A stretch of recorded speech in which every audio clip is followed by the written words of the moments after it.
At 2:13 a.m., an Uber driver named Daniel pulls up to a modest single-story house in the quiet suburbs. The front porch light is off. The street itself is empty. And the passenger waiting for him is smiling. Not the "thanks for the ride" kind of smile. Not even the "I'm drunk, please just get me home" smile. This is the still too wide kind that doesn't blink. The man gets in, closes the door, and says nothing.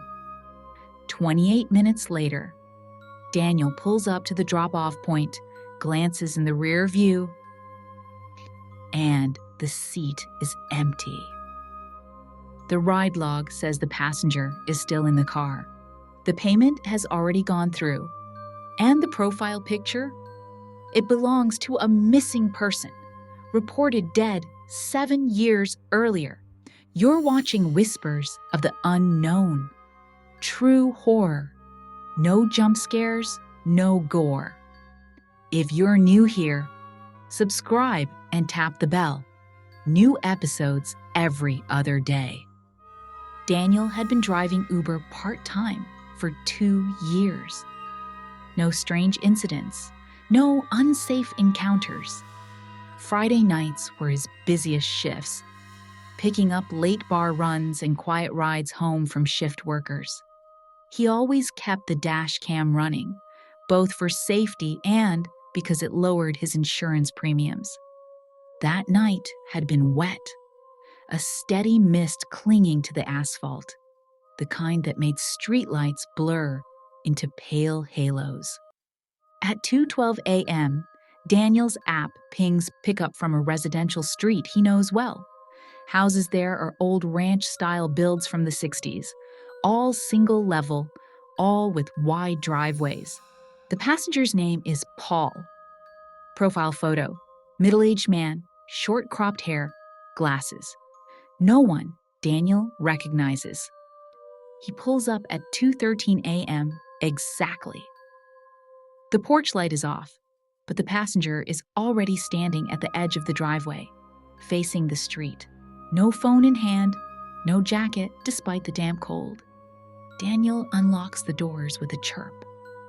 The man walks around to the rear right, gets in. No greeting.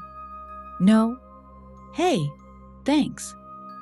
Just a short, audible exhale. "Going to Eastvale Apartments?" Daniel asks, confirming the destination. The man nods, slowly, then says, in a voice that's more breath than tone, "Yes." Daniel makes small talk out of habit. "Long night?" No reply. He glances in the mirror.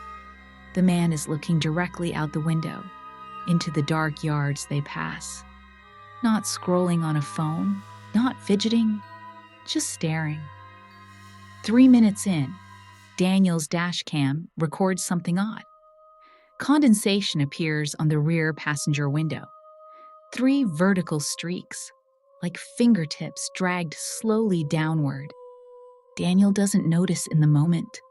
At the halfway mark, Daniel hears a faint creak from the back seat. Not the leather shifting, but something else. A small pop, like a distant joint cracking. When he glances back, the man's head is now facing forward, eyes locked on Daniel's reflection in the mirror. "Everything okay back there?" Daniel asks.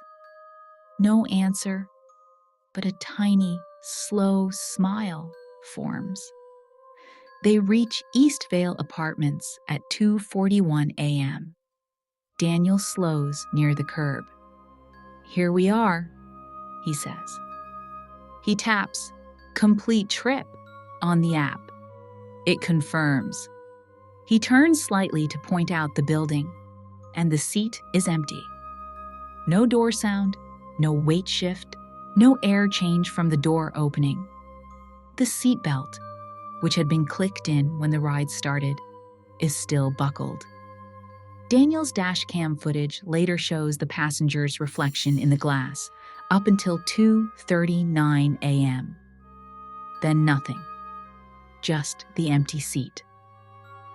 The trip data shows the passenger never exited, the payment processed, the account still active. Out of curiosity, Daniel runs a reverse image search on the profile photo. It leads to a news article from 2016. Paul Reynolds, 47, went missing after leaving a family gathering. His body was recovered from a river 3 weeks later. Daniel deletes the ride from his completed trips. He switches off the app. And now, whenever the app pings a ride from that street, he doesn't even check the name. He just drives on. You've just heard the truth. And remember, on Whispers of the Unknown, we don't make up stories. We uncover the ones you were never meant to hear.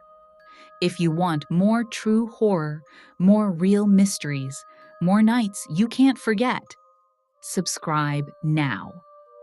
Tell us in the comments if you've ever had a rideshare trip you regret, and share this with someone who thinks their driver is always safe.